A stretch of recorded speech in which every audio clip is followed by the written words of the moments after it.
As we start a brand new series today, I want to begin with a very serious question.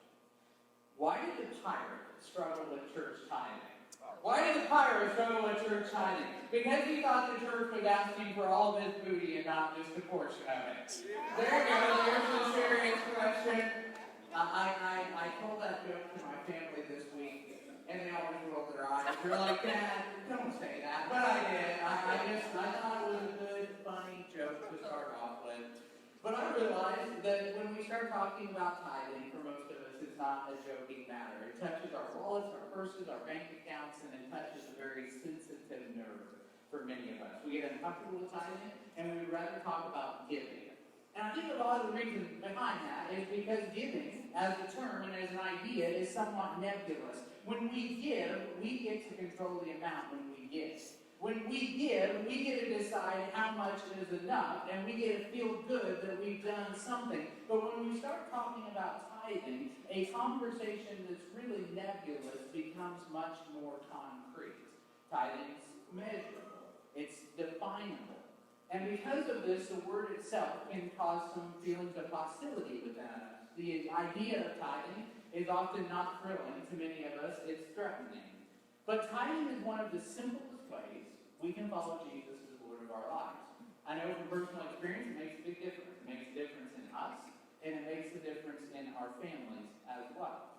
And that's why I've set aside a handful of weeks before our church gets into a new series on the Gospel of Mark, which we're going to start here coming up. We're going to go into the Gospel of Mark as a church, and that's where we'll spend most of the school year going forward. But before we get into that, I wanted to talk about tithing because it's been a long time since I've done a series on this subject, and it's something that's really near and dear to my heart. The series is titled Tithing, the Freedom of Giving, and I want to just say some things up front to keep the waters from getting muddied as much as possible. First of all, BCC is in a very financially healthy place.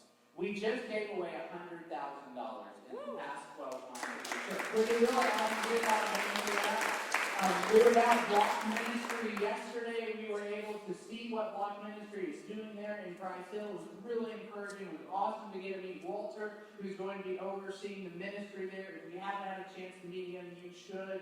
He is an amazing guy. He has a heart for people. We partnered with Young Life and My Neighbor's Place, Western Hills Church of Christ.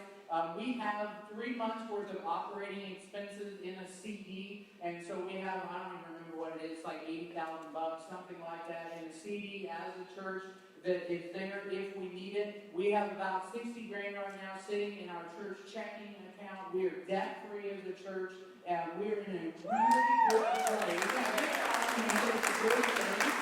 We're in a really good place as a church.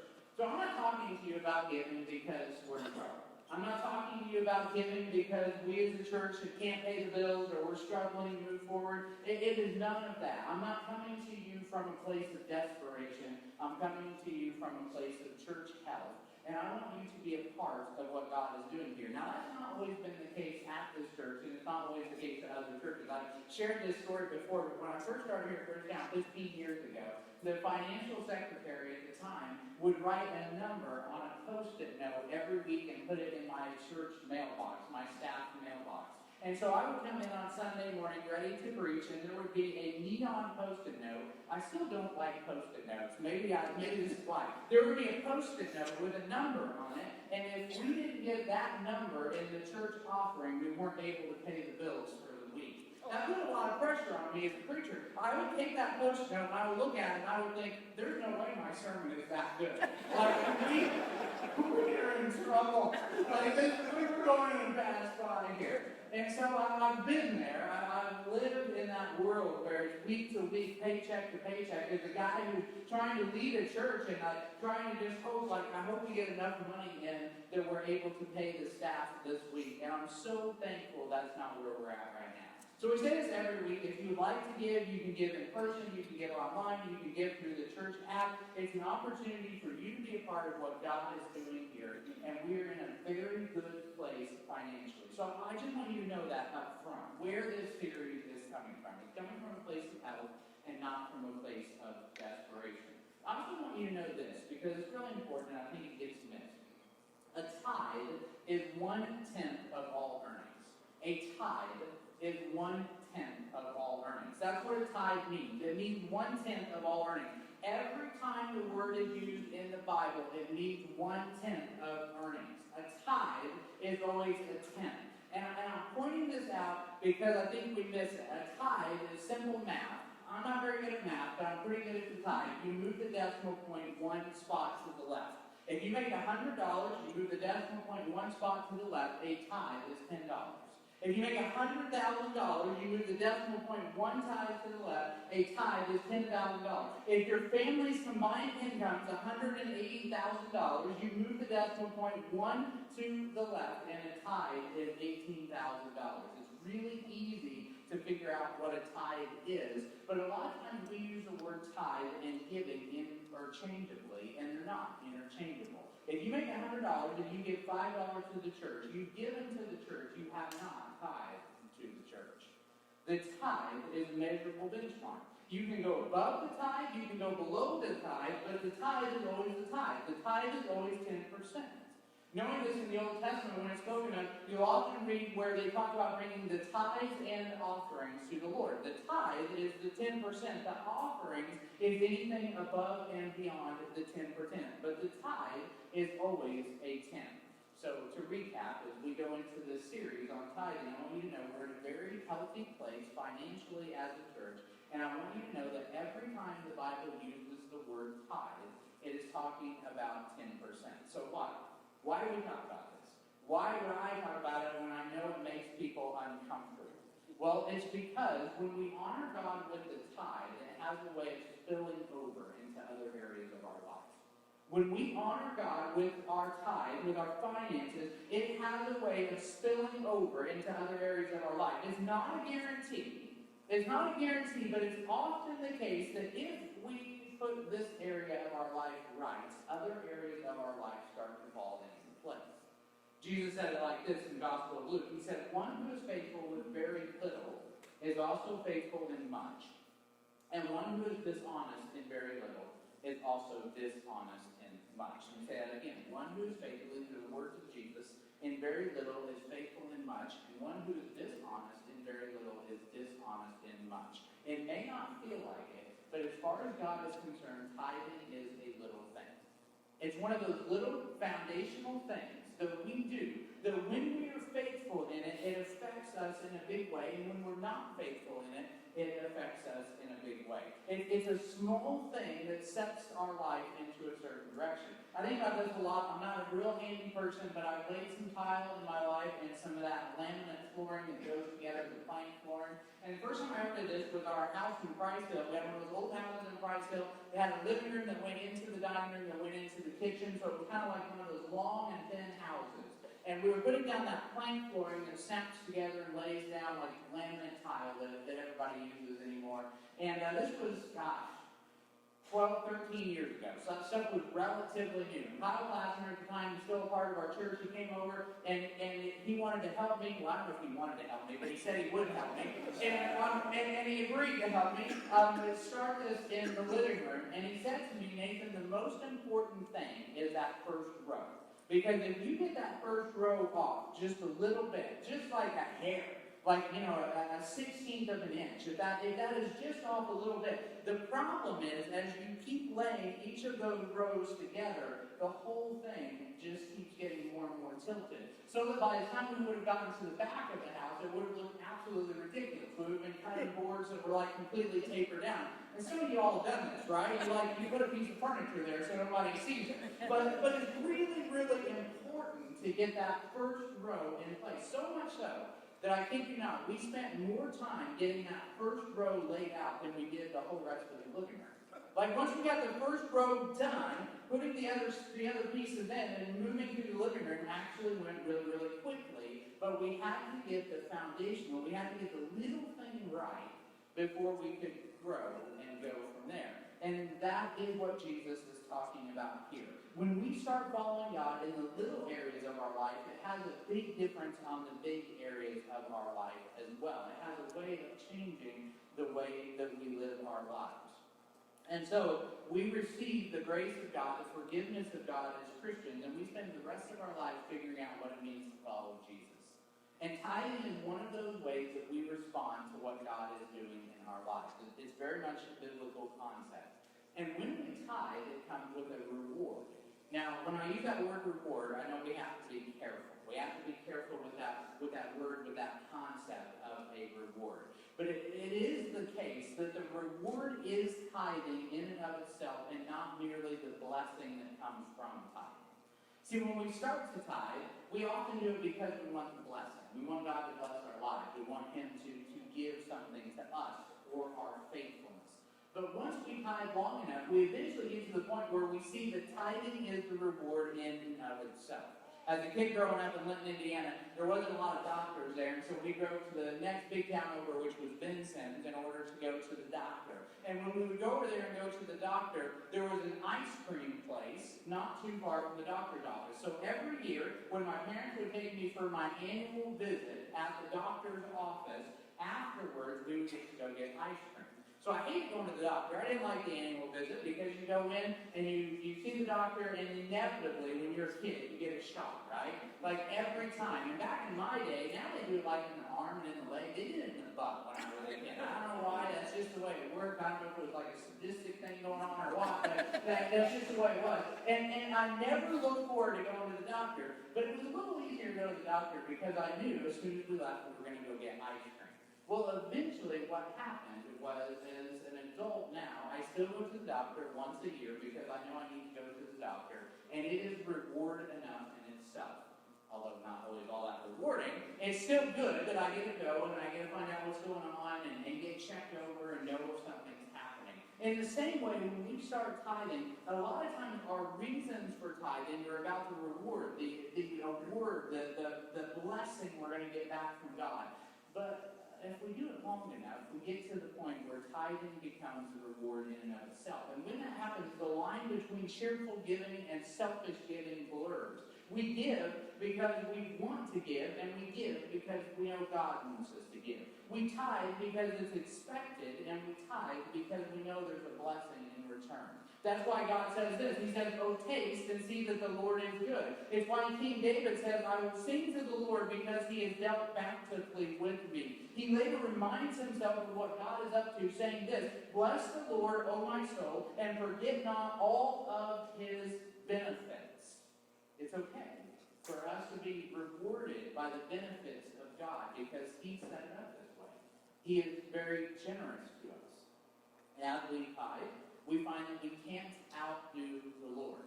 There's a lot in Scripture that speaks to this. Let me just show you a couple of statements. In the second letter to the church in Corinth, Paul says this. He's been talking about giving, and he says, the point is this. Let me just sum up, Paul says, this entire conversation about giving. The point is this. Whoever sows sparingly will reap sparingly, and whoever sows bountifully will also reap bountifully. There is a correlation between what we sow and what we reap. When we are stingy with God, He will be stingy towards us. When we are bountiful towards God, He will be bountiful towards us. An Old Testament prophet named Malachi spoke on behalf of God, and he explicitly ties this to the tithe when he says this, "Bring the full tithe into the storehouse, that there may be food in my house, and thereby put me to the test, says the Lord God of hosts. If I will not open the windows of heaven for you and pour down on you a blessing until there is no more need. I will rebuke the devourer," the locust is literally what he's talking about, "so that it won't destroy the fruit of your soil, and the vine in your field shall not fail to bear, says the Lord God of hosts." God invites us to test Him in the area of tithing. What people who test God will discover is that when they give to God, that God rewards that faithfulness. I've experienced that. I'm living proof that that's the case. Nikki and I, we celebrated this past week on Wednesday, we celebrated our 20th wedding anniversary, which is really awesome. 20 years later. I had a friend who texted me, Andy, some of you know Andy used to be a youth minister here. He said, "Hey man, congratulations on 20 years. And I responded and said, "Thanks." And they said it would never last. And Andy responded and said, "Who's they? Nikki's mom, Nikki's dad, everybody?" And I just responded and said, "Well, when we got married 20 years ago, I was a real butthole, and everybody I thought Nikki would get tired of my crap. Those aren't the exact words I used. And that's the truth. Like, when we got married 20 years ago, they said it wouldn't last because I wasn't really that nice of a person. But God has worked in my life. And God has changed me through the power of the Holy Spirit. And I would also say, without any question, that God has worked in our finances. God has drawn us to a different place, and He has been super faithful to us. From the day we got married, I was one of those people who I wasn't so big on tithing. I didn't like the idea. I thought we needed to pay our bills first, and then we'll figure out what we have left over to give to the church. That's how I had always been. And so I worked as a youth minister, and I would get paid, and I would pay all my bills, and if I had something left, I would give it to the church, and if not, then that was okay. But when we got married, day one, Nikki said, this is a non-negotiable for me, we are going to tithe. And I said, okay, we'll do that. And so I learned right away. You got to be smart if you're going to be married last 20 years. And so we started tithing day one. Back then, we lived in a little apartment down on Queen City Avenue. I waited tables at Red Lobster, where the Planet Fitness is now. And back at that time, I don't know how it works now, but at that time, whenever you would leave at the end of your shift, you would go up to the cash register, and anything somebody left on a credit card, they would give you cash.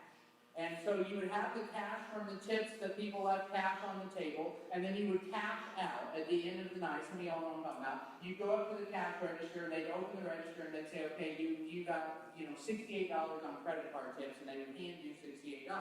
And so you would walk out of the restaurant every night with a wad of cash in your pocket based on the amount of tips you made. We would come home to our little apartment there on Queen City Avenue, and we had a little kitchen table, and we would sit at that kitchen table every night. Sometimes it was really, really late, 12:30 at night or so on a Friday night, Saturday night, because Red Lobster used to close till 11 back then. I don't know who eats seafood at 11 o'clock at night, but apparently people do. And we would sit there, and we would take our cash, and we would divide it out, and we would put the 10% off to the side, and we would have what was left. And then we would look at the bills we needed to pay. And I can't tell you how many times the next day I would leave and I would go to work, and I would know in my mind, if I don't make X number of dollars today, we're not going to be able to pay our bills. If I don't make $52 tonight, if I don't make $106 tonight, then the number varies. We will not be able to pay our bills that are due. And I can't tell you, well, I can tell you this, that every single time God provides. We always were provided for. You can give God a hand for that. He is very, very faithful to us. And He has continued to be faithful to us as we follow Him. I'm not driving a Rolls Royce. I don't have millions of dollars in the bank. But I will tell you without any reservation whatsoever that God has rewarded our faithfulness over the past 20 years of experiencing what it is to tithe and of learning that we can't outdo God. That He time and time again meets us. And when we're faithful in little areas of our life, it spills over into other areas of our life as well.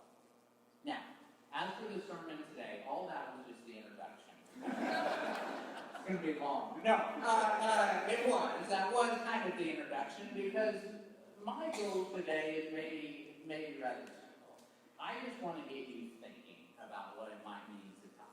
If you've never been a tither, if you've never considered tithing, I just want to get you thinking today, and then over the next few weeks, we'll look at other scripture, and we'll talk about how this all plays out. But my goal today is just to get your wheels turning a little bit. To help you maybe know up front, this isn't about the church here needing your money, but it's about what God's doing in the world, and to get you thinking about what it might mean for you to become a tither. Here's what I would say. I believe that every Christian should be a tither because it's biblical. At the end of the day, I think it's biblical for us to tithe. As you know, much of the church is related to preference. It's a preference to dress up on Sunday morning or to not dress up on Sunday morning. It's a preference to sing hymns or to sing worship songs. It's a preference to go to a church that meets in a traditional building or a church that meets in a theater-like building. These things are all preferences. But when it comes to tithing, it's different. Tithing is so deeply embedded in the conscience of the Bible that it's hardly mentioned in the New Testament. And so some people will say, well, it doesn't matter because it's not talked about in the New Testament. But what I would say is that it's an assumption by the time we get to the New Testament. It's all over the Old Testament. Every book almost to the Old Testament has a reference to tithing in it, so much so that when we get to the New Testament, man, he was eating before the sermon, and I was like, he'll sleep during the whole sermon like the rest of it all. Abby, I love hearing a baby cry. I always say I'd rather hear babies in church than have no little kids in church. So it's always a welcome sound for me. But yes, I lost my train of thought there because I was thinking about you all napping there for a minute. But I believe that every Christian really should become a tither. I really believe that it's important that we do that. And I'm going to show you why I think that's the case. When we get to the New Testament of the Bible, Jesus mentions tithing one time. That's it. So some people will say, well, I don't really do tithing because Jesus never really talked about it. You know how many times Jesus talked about being born again? One time. And yet we talk about that, right? So if we're just based on what Jesus says, he says one thing about tithing, and this is what he says. He says, woe to you, scribes and Pharisees, because you're hypocrites. For you tithe on mint and dill and cumin, and you've neglected the weightier matters of the law, justice and mercy and faithfulness. These you ought to have done, not neglecting the other. In the context of Matthew chapter 23, Jesus is railing on the leaders of the day because of their hearts. He's railing on the leaders of the day because they are doing what seems so trivial, and yet their hearts are very far away from God. Jessica Webb, who's a part of our church, gave us some herbs that we're growing. I don't know what this one is. Jessica, are you here? Anybody know what this one is? I don't even know what this one is. What is this one? Nobody? No takers? I don't know. It's some sort of an herb. This one I know is certainly spearmint, because it has that smell to it. But if you look at the leaves on this thing, I just want you to kind of think in context about what Jesus is saying. So, whatever this is, sage or something, I don't know. Whatever it is, what Jesus is saying is they were so meticulous about tithing that they would watch their garden herbs and see, and if you could see this, when you come and check it out after church, there's tiny little leaves coming up on this every single day. It's constantly producing new leaves. And they were so meticulous that they would count the leaves on a daily basis just to make sure, oh man, there's 10 new ones. I need to pluck this one off and make sure and give it to the Lord. And so each day they would go through that process of making sure that they were faithfully tithing on their dill, their mint, and their cumin, on their garden plants. And that would take a whole lot of effort to be paying attention and to be counting leaves and to be picking them. And so we expect that Jesus, when he addresses the Pharisees, when he addresses these religious leaders, we expect him to make fun of them for doing that. Because that's the kind of thing Jesus often did. He would point out their flaws and say, you guys are being totally ridiculous about things. And so we expect him in this moment to just call them out and say, that is totally silly. Why are you doing that? But that's not, in fact, what he does. Instead, he says you ought to have done those things without neglecting the other things that matter. What are the things they ought to have done? They ought to have been tithing. They ought to have cared about tithing, but they shouldn't do it at the expense of mercy. They shouldn't do it at the expense of faithfulness. See, for them, the tithe had become about picking the mint leaf when that was pretty easy to do, and yet it was hard for them to give mercy to the people who mistreated them. See, for them, the tithe had become about portioning off the cumin and putting that off to the side whenever God really wanted them to be more concerned about taking steps of faith to follow him. See, when we do it with the right heart, a tithe is a beautiful thing. Still, our human nature says, we got to find reasons why not to do that. But in neglecting doing it, we miss what God is doing in the world. So I just want to wrap up today's message with three very simple things that tithing does. So I tithe ultimately because I think it's biblical. I can't get around what Jesus says. I figure if there was an opportunity for him to say the tithe doesn't matter anymore, that would have been the opportunity, and he didn't do that. Instead, he said, hey man, you guys ought to be doing that, but you ought to also care about your heart. And so I think Jesus wants me to care about tithing, wants me to care about giving that portion to him, and I've seen him work in my own life to a level that I have no intention of ever stopping doing. It's something that has produced blessing upon blessing. So I do it because it's biblical, but I'll also give you just a couple other really practical reasons for you to consider as you think about tithing. First, Christians tithe because of what it does for the work of God on earth. Christians tithe because of what it does for the work of God on earth. This is what Malachi was talking about. He said, bring the full portion into the house of God so that there's plenty in the house of God to do the work of God. Throughout the Psalms, we see that God owns everything. He owns the cattle on 1,000 hills. He owns all that there is, and yet He calls us to tithe so that He can do His work. This is what's known as an antinomy. Now, that's probably a new word to you. I never heard it. It's a word that's used in physics. If you're a physicist, I don't know how many of you are, but if you're a physicist, then you would know what the word antinomy is. We often use the word paradox. It's the same basic concept, but it's a little bit different. It's when there are two parallel principles which seem irreconcilable, and yet both happen at the same time. It happens in physics. There's two things that seem like they can't possibly be true at the same time, and yet they are. There's a few antinomies in Scripture. For example, the incarnation. The fact that Jesus is 100% God and 100% man. That would be a physicist would say that is an antinomy. That it's impossible to have someone that's 100% God and 100% men. There are two irreconcilable things, and yet Christianity says, man, I can't explain it. I don't know exactly how it works, but the Bible is clear that both these things are equally true at the exact same time. There is an antinomy in tithing, and that's it. The antinomy with tithing is that God owns everything, but He will own nothing unless His people give it to Him. I'm going to let that sink in for a minute. I think I have it on the screen for you. The antinomy with tithing is that God owns everything, but He will own nothing unless His people give it to Him. God's work on this earth depends on His people tithing. It may seem weird to say that what God's doing in the world depends on us. That seems really weird, because God can do whatever God wants to do. Yes, He can, and yet He has set it up so that His work is limited. His work is controlled by what it is that we are willing to bring into the storehouse so that His work can continue to prosper. We've all seen churches that are struggling financially, and there's probably nothing sadder to see than that being the case. And yet, if every person who claimed to be a follower of Christ would actually tithe, there would be so much money in every church that there would be no churches whatsoever that would have to struggle financially.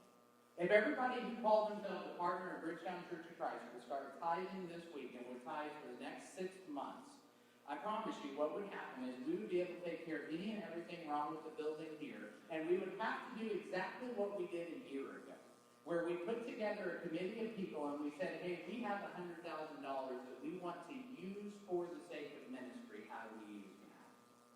If everyone tithed, there would be so much money available in the kingdom of God that the problems of the world, whether it is poverty, whether it is clean water, whether it is sex trafficking, those problems would be dealt with and taken care of. But the problem is, the reality is, that 60 to 80% of Americans claim to be Christians, and yet 1 to 3% of Americans tithe. And so the amount of money that is available to do the work of God is directly limited, and it is limiting what God is able to do on this earth. It's an antinomy. And so, practically, Christians tithe because of what it does for the work of God on earth. Secondly, Christians tithe because it gets the attention of God in heaven. This is a pretty neat thing. So, we become followers of Jesus by faith alone. James is very clear about this in the New Testament. There is one way for us to be made right with God, and that's by our faith in Jesus Christ. There is one way for us to have a right standing with God, and that's by placing faith in the work of Jesus Christ on the cross and in the power of God that brought Him out of the grave. That is how we become Christians, through faith alone. And at the same time, James is able to say this. You see that a person is justified by works and not by faith alone. Makes us scratch our head. The Bible is really, really clear. We are justified by what God does through Jesus and by our faith in Jesus. So how is He able to say we are not justified by faith alone, but by our works? Well, it's the case that our faith is what puts us into a right standing with God, and it's our works that prove, that justify that we actually have faith. I mentioned I just celebrated my 20th wedding anniversary. If 20 years ago I would have said to Nikki, hey, I love you and I'm faithful to you, I did. I said that. That was part of the commitment. That is a moment of justification. That's a moment of me making a statement that this is true. But over the past 20 years of faithfulness and commitment, that statement has been proven to be true. I tell you, it was a lot easier to say it than it is to live it, right? That's the way it is. That's the way commitments are. It's pretty easy on a wedding day. I tell couples often before I do their wedding, I say, hey, when you guys stand up and you say, I do, that's going to be the easiest part of your entire marriage. Everything else from there gets a little rocky. That's just the truth of it. But we live out our commitment in the daily grind of our life. It's the same with our justification. We say, I have faith in Jesus, and yet our works show that we actually have faith in Jesus. James goes on in his letter to talk about how this works with Abraham. He says that Abraham believed and it was credited to him as righteousness. He had faith and it was credited to him. And yet, he says, this is what happened. God calls Abraham to sacrifice his own son, and then it's when God speaks that God says, do not lay your hand on the boy or do anything to him, for now I know that you fear God. See, you have not withheld your son, your only son, from me. Didn't God know Abraham's heart before Abraham's action? Of course, he's God. And yet at the same time, it took the action of Abraham to show God what Abraham actually believed. And for some of us, tithing, letting go 10% of our income, is more scary and more painful than sacrificing our own kids. That's the reality. But obedience in all areas of our life gets the attention of God in heaven. Christians tithe because it's biblical. Christians tithe because of what it does for the work of God on earth. Christians tithe because it gets the attention of God in heaven. And finally, Christians tithe because it changes them for the better. It changes them for the better. I know we're running low on time here, and I promise I will wrap it up quickly. But I want to be the best version of me, and I want you to be the best version of you. And when we tithe, we become more like who God is calling us to be. He blesses our obedience, and we discover we cannot outdo the Lord. He blesses us time and time again. God wants us to take him seriously, and when we do, there's a sense of freedom. The funny thing about bondage is we often don't know we're in bondage until we get out of bondage. And so often when it comes to our finances, we don't understand that we are being controlled by a spirit of fear when it comes to our finances. It's only when we experience the freedom of giving that we start to experience the release of having God bless our lives. Tithing is one of those ways that we get to see what God is doing in the world, and we get to see him moving in some pretty neat and some pretty significant ways. I would say from my own experience that it is much better to live life with 90% in God's blessing than with 100% and not having God's blessing. Tithing has changed me for the better. I worry less about finances because I know God's going to take care of our family. I give more cheerfully because I've seen God work. I look for more opportunities to be generous because I know that I cannot outgive God. He has shown me that time and time again. I'm closer to Nikki because we have grown to be on the same page. Where I was once the one that didn't want to do it, I'm now a champion of it myself. I'm less resentful of what others have because of what I am a part of. It was so amazing yesterday to sit down with Walter, who is from Guatemala, and to hear his vision for that new ministry building in Price Hill and how they're going to reach out to the Hispanic population. And just to hear him talk and to know that part of the reason Block was able to purchase that building is because we as a church had $100,000 to give away. And part of the reason we as a church had $100,000 to give away is because I'm a tither of this church, and so are many of you. And so it's amazing to me that I'm less resentful of what other people have because I get to see what I have. I get to be a part of the story of God in other places around the world because of faithful giving, and that brings such joy to my life and it changes my heart. Tithing is a spiritual discipline that has changed me for the better. And I'm going to encourage you over the next couple of weeks as we work our way through this series to just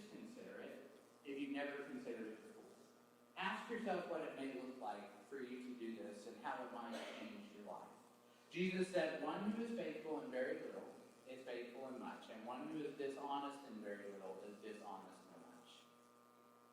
We're following Jesus as Christians, and he was fully faithful in all ways. Tithing is biblical. It increases the ability for God's work to flourish on the earth. It gets the attention of God, and it changes us for the better. It's really a thrilling thing and not a threatening thing.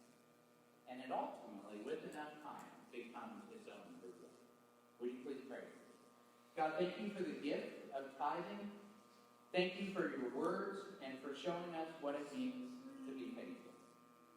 God, thank you for allowing me to be a part of what you're doing on this earth. Thank you for noticing our efforts when we step out in faith. Thank you for allowing our open-handed gifts to be blessed beyond what we could ever imagine. Thank you for all you've done at BCC to put us in a financially healthy place as a church. May you continue to take our little and turn it into much for your glory. May you teach us the freedom of giving so that it becomes a reward in and of itself. Spill over our faithfulness in one area into other areas so this becomes less about what we give and more about how we live as we faithfully follow you. It's in the name of Jesus that we pray. Amen. Each week at BCC, we pause to participate in what's called Christian Communion. It's a time set aside to focus on Jesus, who was faithful 100% all the way to the Father's call on his life. This moment reminds us that ultimately God doesn't want just a piece of us, he wants all of us. And tithing just helps move us in that direction. So let's eat together and let's celebrate the love of God shown to us by Jesus on the cross.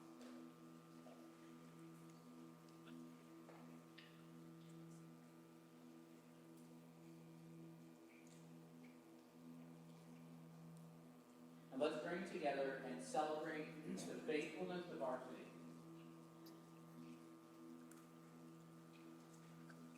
If you would, please continue with me in an attitude of prayer. God, thank you for Jesus.